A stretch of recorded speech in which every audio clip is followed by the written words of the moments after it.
Assalamualaikum warahmatullahi wabarakatuh.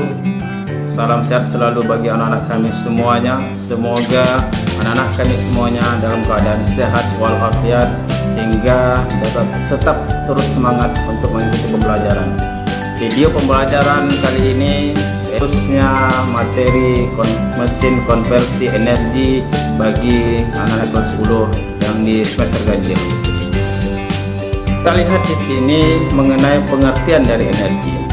Energi itu sendiri adalah sesuatu yang bersifat kekal, yang tidak dapat diciptakan dan tidak dapat dimusnahkan, tetapi dapat dirubah atau dikonversikan ke dalam bentuk yang lain. Jadi energi ini dia hanya bisa kita manfaatkan, dia hanya bisa kita rubah atau kita konversikan ke dalam bentuk lain, karena ini sifatnya kekal ya.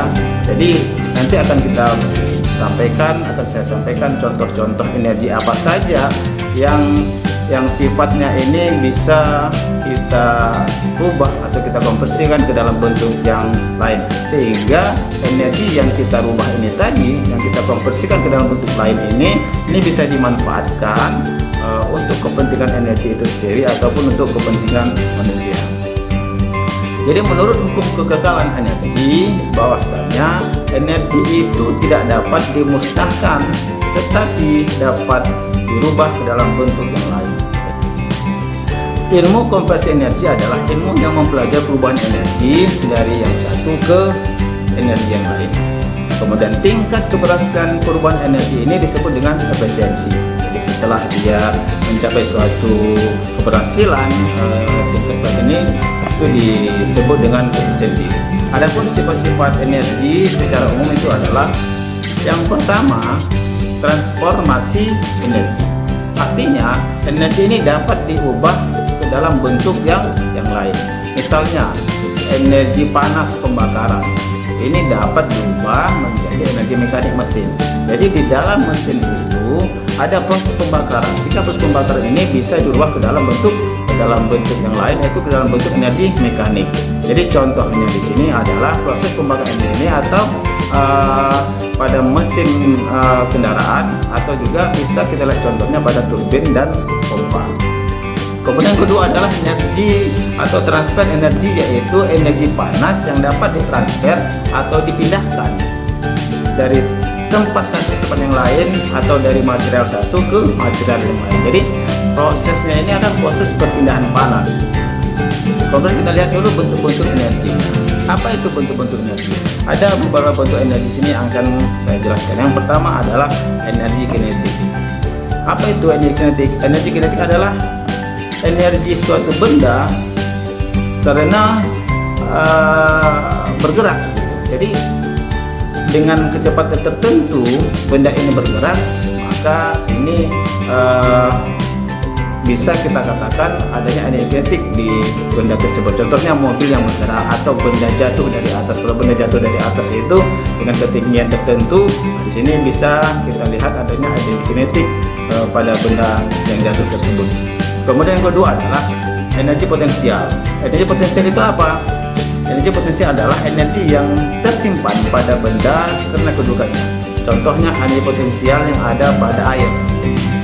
Jadi di dalam air ini terkandung atau terdapat energi potensial. Ada energi yang dimiliki air karena ketinggiannya. Jadi kalau seandainya air berada pada ketinggian tertentu, ini energinya bisa dimanfaatkan untuk kepentingan lain, atau energinya ini bisa dikonversikan. Contohnya air waduk ya. Air waduk di pegunungan dapat dikonversikan menjadi energi mekanik untuk memutar turbin. Kemudian turbin ini bisa turbin ini bisa dikonversikan menjadi energi listrik, karena turbin ini bisa sebagai penggerak listrik.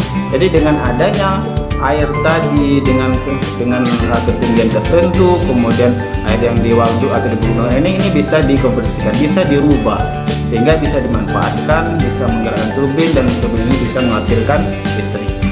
Kemudian yang ketiga adalah, ini bisa kita lihat contoh gambarnya, yaitu ada air waduk ya, air waduk yang bisa dimanfaatkan untuk menggerakkan turbin sehingga menjadi gerak atau energi listrik. Kemudian selanjutnya adalah yang ketiga, energi mekanik.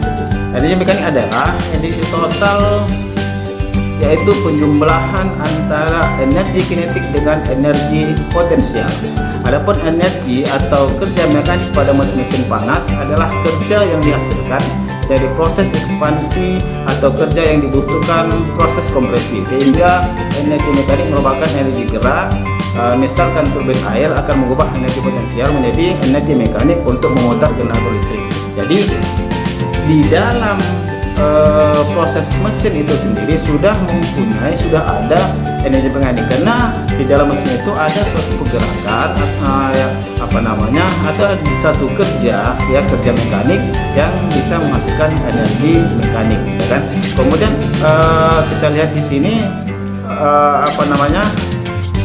untuk bisa memutar generator listrik ini juga membutuhkan satu energi mekanik, yaitu misalnya turbin air ya bisa mengubah energi potensial ya menjadi energi mekanik untuk memutar generator listrik. Jadi banyak hal-hal yang bisa kita lihat ya, contoh-contoh yang merupakan dari energi. Kita lihat bagaimana definisi mesin konversi energi. Sebelum kita melihat apa itu mesin konversi, kita lihat dulu apa itu mesin. Mesin itu adalah suatu pesawat yang menghasilkan gerak atau kerja. Jadi di dalam mesin itu ada komponen-komponen, ada pesawat yang bisa bergerak, yang menghasilkan gerak. Jadi dengan adanya mesin ini kita lihat bahwasanya konversi energi itu apa? Konversi energi itu adalah suatu pesawat yang mengubah suatu energi menjadi energi yang lain sehingga menghasilkan suatu kerja atau usaha yang dimanfaatkan untuk kepentingan manusia. Jadi mesin konversi energi itu sendiri adalah energi yang satu menjadi energi yang lain, itu yang bisa dengan bisa dimanfaatkan, artinya dengan menghasilkan suatu kerja ini bisa dimanfaatkan untuk kepentingan manusia. Jadi mesin itu, bagian-bagian mesin itu ada beberapa komponen yang bisa dihasilkan melalui suatu gerak kerja komponen itu tadi. Inilah bisa dimanfaatkan atau bisa menghasilkan suatu kerja atau usaha yang dimanfaatkan untuk kepentingan manusia. Contohnya apa? Contohnya di sini adalah, pertama kita lihat ada motor bakar. Motor bakar ini merupakan pesawat kerja yang mengubah energi kimia dari campuran bahan bakar menjadi mekanik, yaitu dengan adanya proses naik turunnya proses engkol ataupun piston. Jadi di dalam suatu mesin itu, bekerjanya suatu mesin itu dengan adanya proses kimia dulu terjadi. Di mana proses kimia itu yaitu bahan bakar atau campuran bahan bakar ini masuk ke dalam ruang bakar sehingga terjadi pembakaran di dalam ruang bakar dan menghasilkan energi mekanik, energi panas, menghasilkan energi mekanik untuk apa? Untuk kerja dari force engkol, kemudian kerja dari piston. Di sini sudah terjadi dua energi, itu ada energi panas dan energi mekanik. Jadi di dalam motor bakar itu ada pertama proses energi kimianya, yaitu dari bahan bakar tadi, kemudian masuk ke energi panas, kemudian dari panas ini bisa menjadi energi mekanik. Ya, ini kita lihat gambarnya, ada gambar motor bakar ya pada mesin-mesin ya, mesin kendaraan, apa itu mesin kendaraan roda 2, kendaraan roda 4. Ini mesin ataupun motor bakar ini yang bisa kita lihat.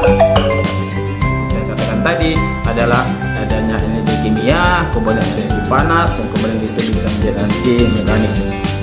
Kemudian selanjutnya adalah contohnya bisa kita lihat ada refrigerator atau air condition yang mengubah energi listrik menjadi energi thermal. Ya, kalau kita lihat dari AC itu penghantarnya atau arusnya itu adalah listrik, kemudian bisa menghasilkan atau bisa mengubah menjadi energi thermal ya, yang bisa kita manfaatkan dengan udara yang dingin itu pada AC ya. Kemudian yang selanjutnya, contoh selanjutnya adalah motor starter. Motor starter ini adalah energi listrik. Jadi awalnya itu adalah energi listrik, di mana energi listrik ini menggerakkan roda gigi pinion, ya kan, menggerakkan roda pinion sehingga ini bisa dikatakan sebagai penggerak awal daripada mesin ya. Kalau untuk mobil penggerak awalnya ya dimulai dari motor starter. Jadi dengan ada motor starter, di dalam motor starter itu ada roda gigi pinion. Roda gigi pinion ini bisa berputar dikarenakan adanya arus listrik ya. Jadi di sini yang diawali dengan energi listrik dulu, sehingga ini bisa menggerakkan menggerakkan roda gigi pinion. Roda gigi pinion ini bisa menggerakkan bagian poros engkol pada mesin. Itu dia dengan roda 2 seperti itu. Jadi awal penggerak mesin itu kalau di kendaraan roda 4 itu ada motor starter ya. Kemudian roda 2 juga seperti itu. Tapi kalau di roda 2 tidak ada yang motor starter, mesinnya bisa dihidupkan juga dengan proses engkol ya. Kemudian selanjutnya contohnya kita lihat pompa ya. Pompa ini mengubah energi gerak menjadi energi fluida. Artinya di sini energi fluida ini cairan yang dipompakan atau disuplai atau dihisap oleh pompa yang masuk ke dalam ruang bakar. Jadi di dalam kendaraan ya, baik itu roda 2 ataupun roda 4, ada tangki yang berisi bahan bakar. Bahan bakar ini nanti dipompakan atau dihisap oleh pompa yang kemudian disuplaikan bahan bakarnya ke dalam ruang bakar, sehingga ruang bakar ini, bahan bakar ini yang masuk ruang bakar bisa menjadikan proses pembakaran dan membakar untuk merubah menjadi energi mekanik untuk menggerakkan bagian piston dan poros engkol gitu ya. Jadi pompa ini ya dari energi gerak ya, gerak menjadi energi fluida karena dia menghisap cairan, itu makanya dikatakan di sini adalah energi fluida. Baik anak-anak semuanya, mungkin ini saja yang bisa Bapak sampaikan. Selanjutnya nanti akan kita sambung dengan materi-materi berikutnya ya. Masih ada materi-materi yang lain, ada materi motor bakar. Di sini nanti mungkin lebih jelas lagi kita jelaskan bagaimana proses kerja mesin itu ya kan, dari mesin 2 tak ataupun 4 tak.